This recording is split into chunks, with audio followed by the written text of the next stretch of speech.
Is it live or is it Memorex? Who knows? Who knows? Does anybody hell? I don't even know if anybody even understands that line. Who here is over 40? Hi, I'm Jim. This is Jim on Sports. I'm drinking on the air. Tuesday. Welcome to it. Sorry about yesterday. If you were waiting with bated breath on what I had to say about LeBron going to the Sixers, or also on Friday, I guess too. Friday just became a demon hell right at work, and doing this just wasn't going to be possible. So Friday's probably out, but Monday through Thursday, let's do it. Maybe even some Sundays thrown in there too. Who knows? As far as yesterday went, we had some hellacious storms going on up here. In fact, there's still some people who don't have power because of the storms that rolled through here. No tornadoes or anything, but just some heavy storms. Knocked some tree branches, off the bases of some trees. Took down some power lines, things like that. So it was kind of hit or miss yesterday, as far as that goes. And also, because of that, I had to become both of my dogs' security blanket. I mean, they're adorable. Don't get me wrong. They're adorable. But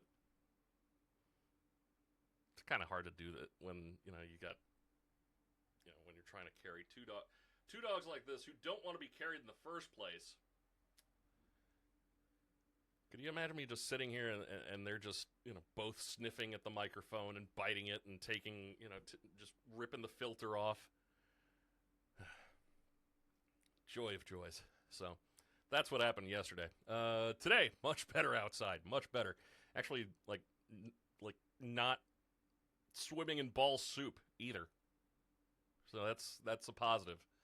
So I will take that any time of the summer where I am not swimming in ball soup.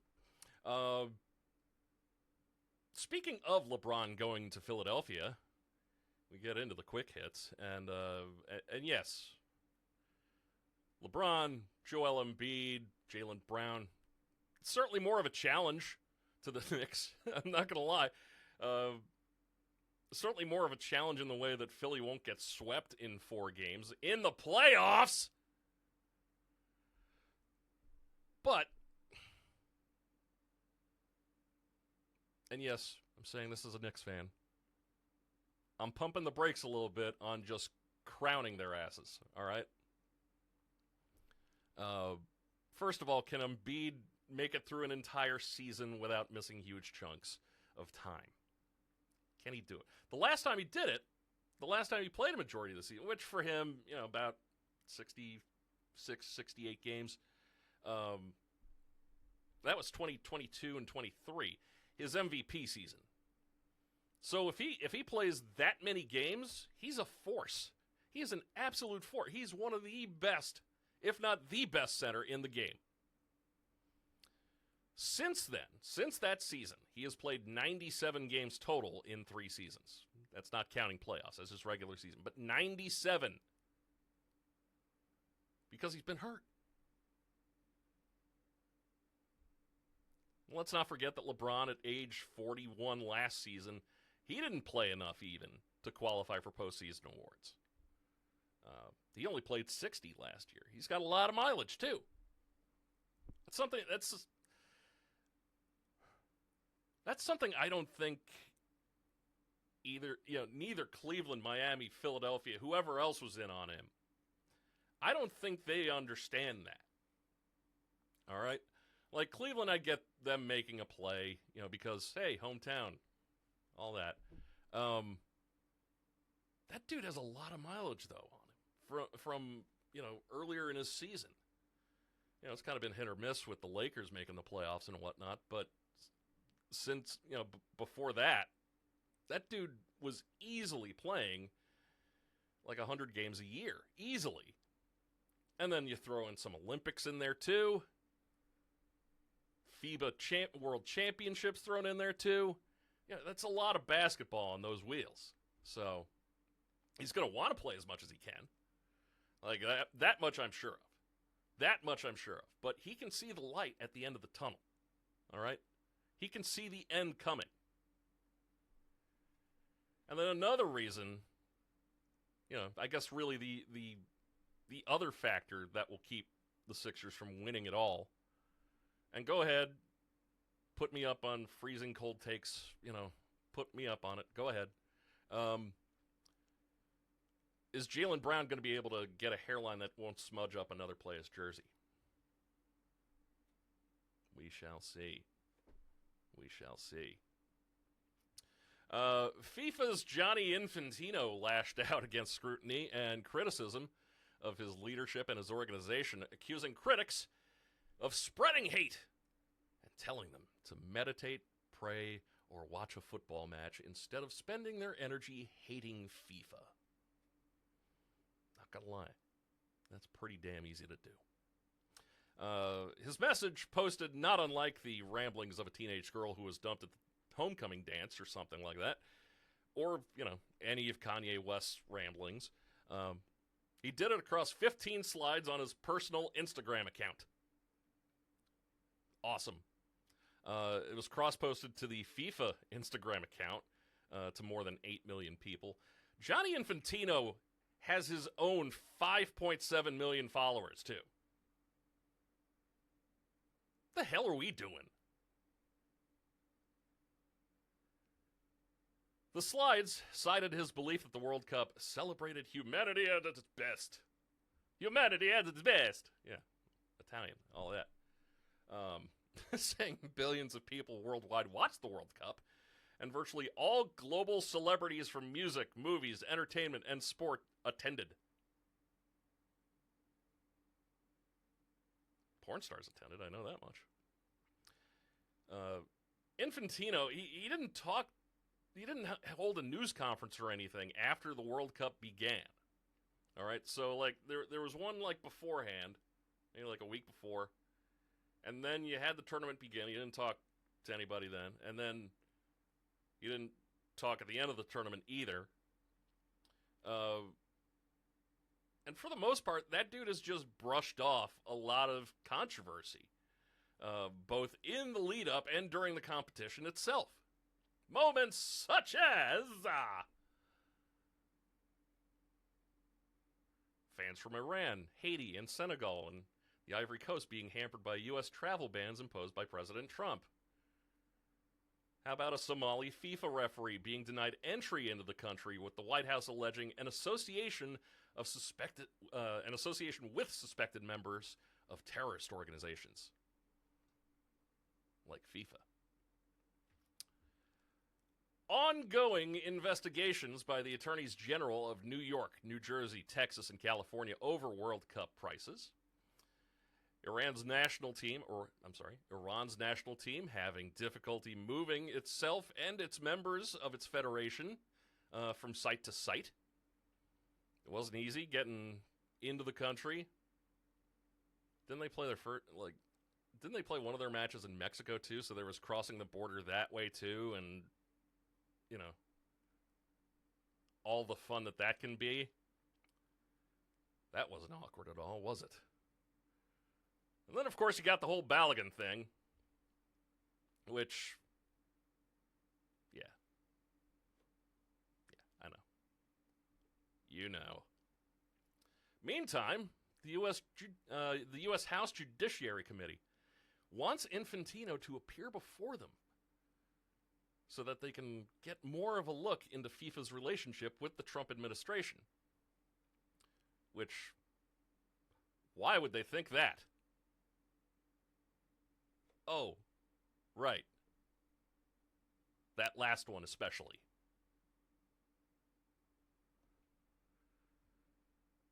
In the years leading up to this past summer's Men's World Cup in the United States, Mexico, and Canada, Infantino appeared to court U.S. President Donald Trump, gifting him a newly created FIFA Peace Prize, which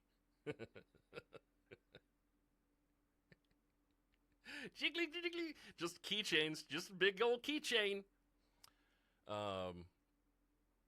Also taking office space in Trump Tower in New York City. Changing FIFA's plans to host the World Cup draw last December in Las Vegas and instead doing it at the John F. Kennedy Center in Washington, D.C., which by that point had been taken over by Trump and his political allies.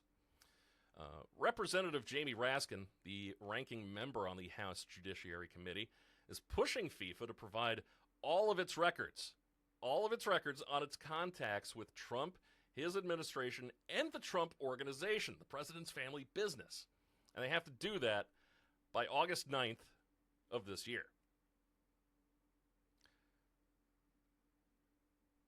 Good luck, Representative Raskin. Like, seriously. Like if he's going to be the guy, cool. If he's going to be the guy who cracks that foundation finally, cool. And over something like the World Cup, something over FIFA, for God's sakes. You're going to be taken down because of FIFA. As opposed to, the Epstein files and all the other, drug smuggling and money embezzling and all that stuff. Anyway. ICE deported a former Colts linebacker, Daniel Ogama-Adango, allegedly overstayed his visa. He's Adongo, a former pro rugby player from Kenya, made the Colts with no prior football experience. So he was also the league's first Kenyan-born player. He was an outside linebacker. He appeared in 100 special team snaps, 1 defensive snap in the 2013 and 2015 seasons. Started experiencing some legal issues starting in February of 2015. Mostly civil disputes, vehicle violations, expired plates, things like that. But he faced 2 felony charges in 2020 for intimidation, where he drew or used a deadly weapon. Also criminal mischief resulting in damage between $750 and $50,000. That's a wide gap, by the way. That is a big range. The first of those, one of the felony charges, dismissed as part of a plea deal. He was sentenced to 6 months in county jail. ICE cited that case as grounds for his deportation, likely pointing to the Laken-Riley Act. That is a new act that requires the agency to detain undocumented immigrants who have been arrested in connection with burglary, theft, larceny, shoplifting, assault, things like that. The agency did not explain which category his case falls under because, it's still ICE. Vague counts. But ICE can detain someone who was arrested or charged with a qualifying offense, even if they were never convicted. So, here's that. I mean, it's not like he doesn't sound like a real winner. But,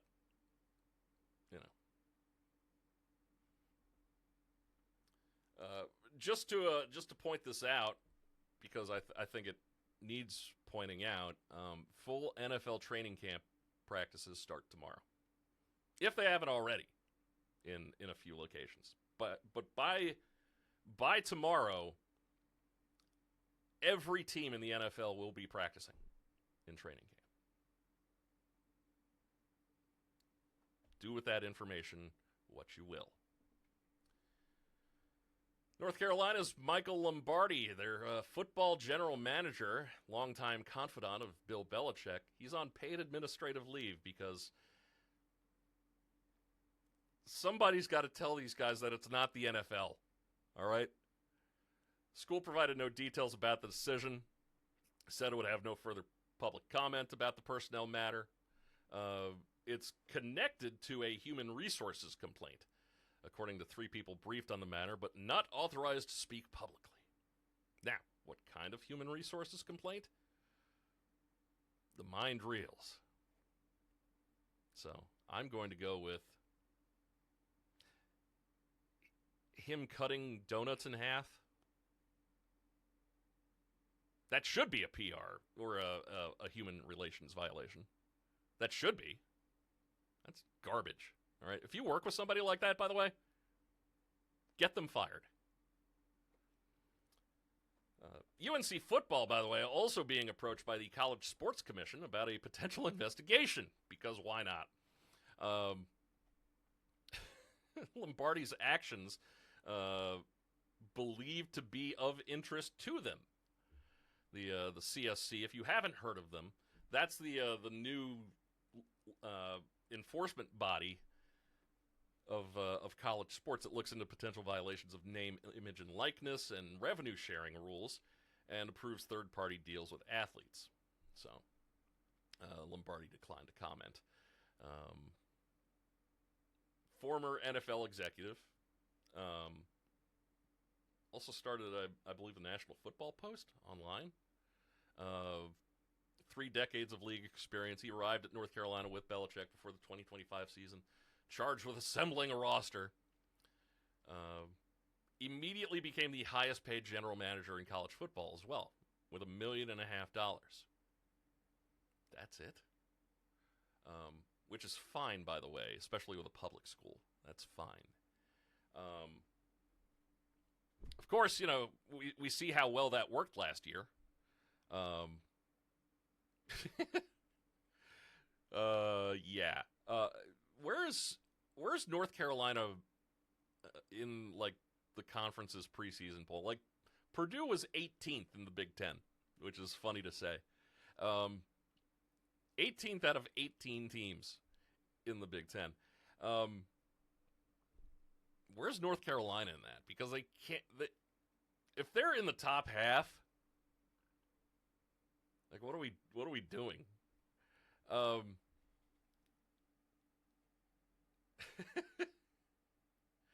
Due to on-field struggles with a roster ill-equipped for ACC play, because, you know, that sort of thing matters. Plus, you know, the off-field headlines that he's generated, such as declaring UNC the 33rd NFL team. If the bar is the Cleveland Browns, UNC is still getting their ass waxed by the Cleveland Browns. There's been an appetite by some in the athletic department at UNC to move on from him and to protect itself, basically. Because I got a feeling we're not done hearing about some stuff yet, as far as UNC goes. We're not done. We're not done yet.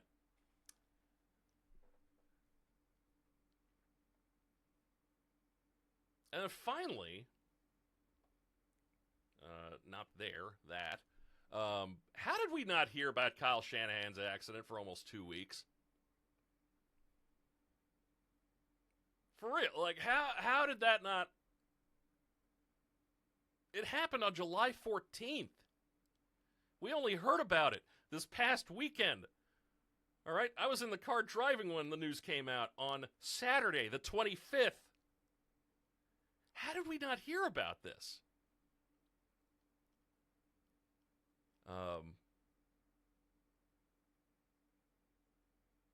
That said, I'm glad he's alive. I'm glad he's going to be okay. It sounds like he got royally effed up in that accident. Drugs, alcohol, not a factor, according to medical personnel who have treated Shanahan. The other person involved, by the way, they're fine. But, like, according to Chris Sims, who's a friend of Kyle Shanahan's, Chris Sims was talking about it on Pro Football Talk because, you know, with the news out, you know, he felt more comfortable talking about it. But apparently, Shanny almost lost an eye in this accident. His face is all cut up. He's still got concussion symptoms. Apparently, he was at practice yesterday, watching from afar. They've got Shanahan's longtime assistant, Chris Forster, basically running things, along with Raheem Morris, the new defensive coordinator. New? Yeah, new defensive coordinator in San Francisco, running things right now until Kyle Shanahan can get back. How long that's going to take, though, with post-concussion symptoms, still lingering like that, is anybody's guess. And then there's also the emotional toll that all of that takes too, that you got to deal with. But still, glad that he's okay, happy that he's okay. But like, what a weird thing to just fall through the cracks,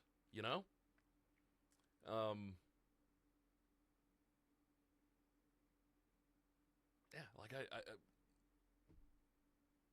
like nobody in the Bay Area talked about this. Nobody in the Bay Area even talked about like an accident or anything, anything having to do with that accident. Like nobody knew about it. How does that happen with the coach of the NFL team? Like that just amazes me. It just like simply amazing to me that Kyle Shanahan, made it 11 days before we found out that he was in a major auto accident. Like, that's wild in today's age. Wild. Like, seriously, like the question, where were you on that one, TMZ? Where were you on that one?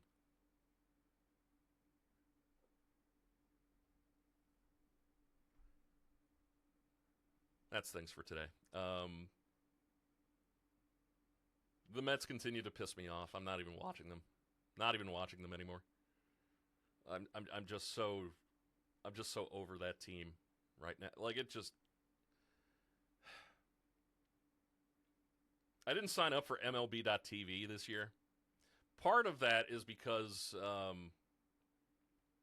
the half off membership that I had for being a supporter of the Players Alumni Association, that went away when ESPN took over the MLB.TV package, which is bullshit, I think.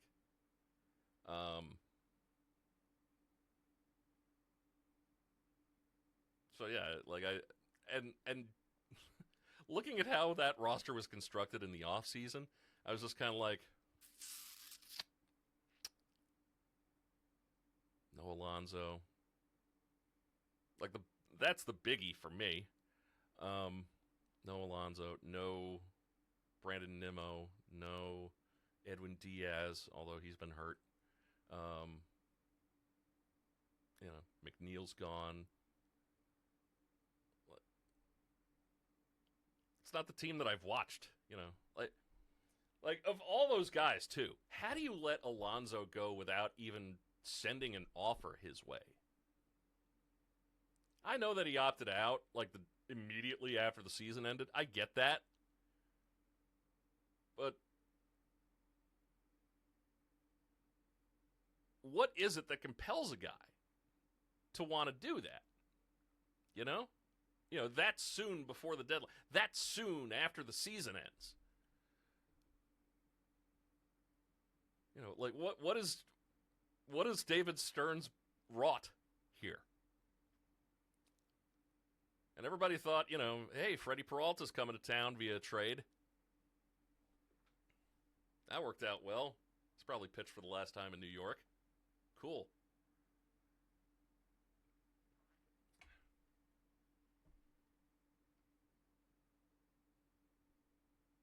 Let me look up Alonso's stats real quick. How is the polar bear doing? BaseballReference.com. Alonso. All right. 2026. 22 homers, 251 batting average, 815 OPS, 127 OPS plus. So, yeah. Not exactly what I would call a drop-off in his age 31 season. That's the guy that still pisses me off that they let him go to Baltimore. That they let him out of the organization. All right? Here's your homegrown talent that people love on a level of David Wright. All right? People love David Wright with the Mets. People love that dude, and for good reason. All right? Sure, he was injured a lot, but when he played, he was great. And that World Series home run that he hit, too. Like, that is still one of the best home runs I have ever seen. They didn't win that game, which is another thing altogether. But that almost blew away like every Cespedes home run that season. But yeah, 107 games so far for Pete. 22 homers. 21 doubles.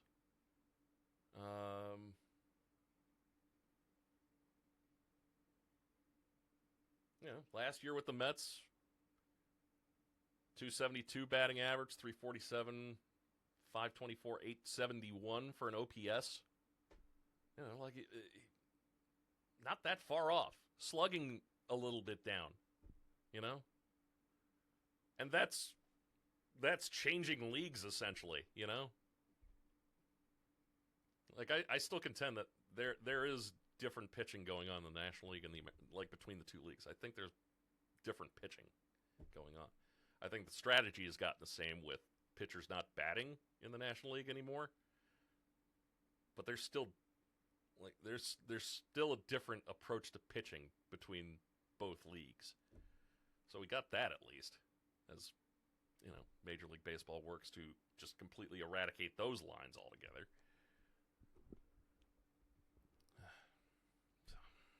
But yeah,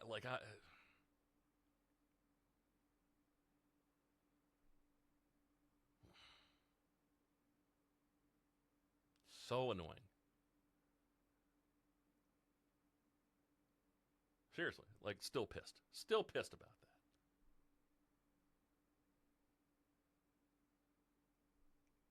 Silver Slugger last year, All-Star, 4-time All-Star.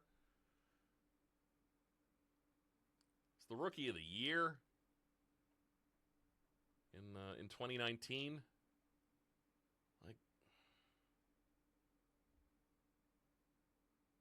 Almost a unanimous Rookie of the Year, too. Michael Soroka getting 1 vote.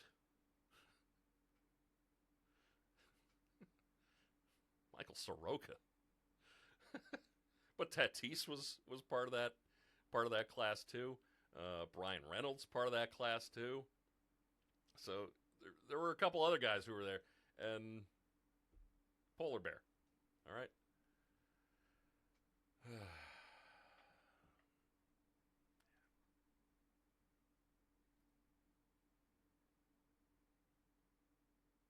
I'm looking at him now. I'm looking at his picture on Baseball Reference right now. And him with that Oriole cap. Don't get me wrong. The Oriole cap is great. It doesn't belong on Pete Alonso.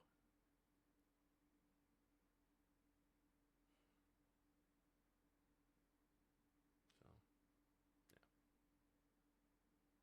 He was your guy. He was your glue guy. And now you see what's happening.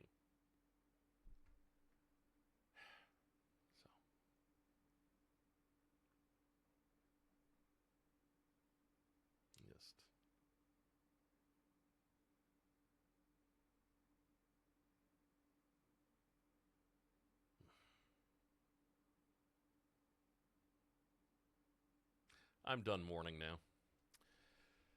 Back again tomorrow with more Jim on Sports. Live, taped, whatever. Look for the podcast sometime around 2. Watch it on YouTube, all that. JimOnSports.com for all of your Jim on Sports needs as well. Until then, and I'm not done crying about Pete Alonso yet, but it's going to be ugly crying, so I'm just going to leave it at that. I'll see you tomorrow.